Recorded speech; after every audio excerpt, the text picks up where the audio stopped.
All right, so today is the first day of the year really where I think I'm gonna have to use the heater. It was 48 degrees this morning when I woke up, and I'm in my garage slash shop, and it's not super cold in here, but it's just a good excuse to do a test run on the Comfort Built HP41 we just bought and I installed recently. So just kind of show you the unit.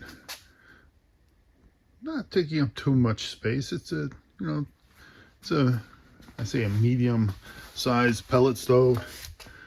You can check out some of the installation. Everything's good. Very simple, it wasn't that hard to install, that's for sure.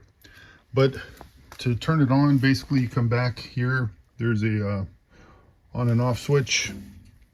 Turn it on. If you're going to run it all the time, you just leave that on. You hear that beep, it's just that you know that it is on. And I'm going to turn it on. And it's set, I've got it on the temperature setting like a thermostat for 73 degrees. You can see right now it's 67 in here, so I really don't need to run it. But I just wanted to kind of show you how it works. And it's gonna probably start dropping some pellets and ignite. That takes about 5 minutes. I bought this online from my local big box store. Was delivered in no time. You can hear some of those pellets dropping. It's heavy. I think it's a little bit over 200 pounds. So you may need someone to help you install it. I don't know if I really needed to keep it off the ground, but I just bought some simple 12 by 12, garden pavers that you see in the garden department pretty much anywhere. Stack those up, only because there was already a hole plumbed out there for the venting.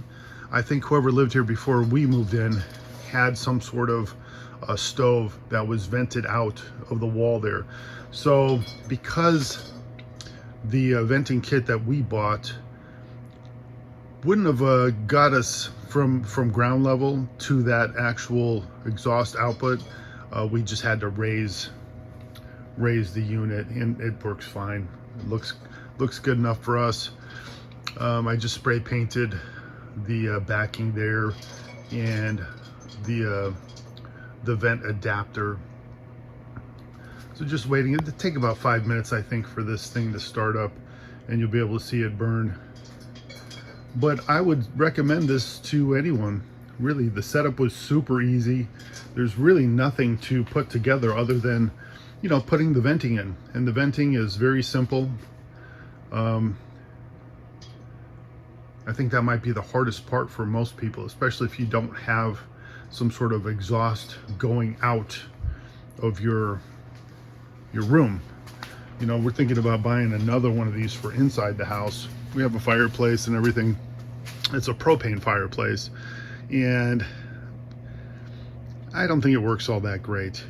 We have an electric furnace or electric heater, whatever you want to call it, and the first month that we moved in here, we moved in December. Our first month electric bill was a little bit over $800. So we're in September right now. Not looking forward to seeing how that, what the utility costs are again. So I'm trying to consider preparing for installation of one of these. This unit here is said to be able to heat up to 2,400 square feet. Our house is a little bit over 2,000 square feet. So I think if I put one of these inside strategically, it'll warm up the whole house. And there you go. So it ignited and it's starting its burn. There's no smoke, no smell. Now keep in mind, when you do your first burn, follow the instructions on how to do the first burn. I get a little bit overzealous with things, and I was thinking to myself, why am I gonna load the whole hopper full of wood pellets just in case I don't like this thing?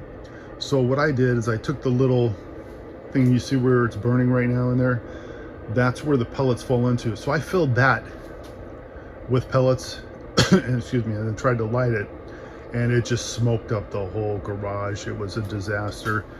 I had to shut it down, take that thing out, and pour it out on the cement outside and let it burn off. So don't do that, because once I did it the right way, there was no smoke, there was no issues, and it burned nice and clean.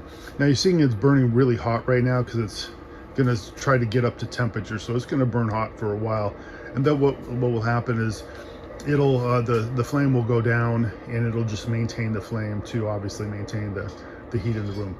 But bottom line is, listen, if you're preparing for the winter like I have been, I think this is a great unit. I think it costs just a hair over $1,000, about another $300 to $400 on the venting system. We have the fresh air intake as well. That's the small 2-inch hose on the bottom. That's also going outside. We did have to cut that hole, and so that's fresh air coming from the outside, and it works great. It works really, really good. You know, pellets, if you haven't bought them before, this was my first time, for a 40-pound bag, should be around $6 or $7, somewhere around there, less than $10. And this thing seems to burn very efficiently, and it's nice and warm already. I can already feel, you know, the heat coming from it, and it's got a good blower inside of it. So once it reaches a certain temperature, it's going to start forcing that warm air out into your room, and so pretty good. So again, if you're looking for a pellet stove to warm your garage, your house, your cabin, whatever you have, and this is even motor home or mobile home safe as well. So if you have a mobile home, this might be a good fit too. I would recommend this unit. It's cost effective, easy to use. Pellets are cheap. This has got a 52-pound hopper, meaning you can put up to 52 pounds of pellets in it at a time.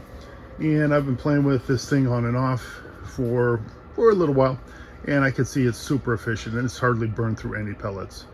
So thank you for watching, and hopefully this review helped.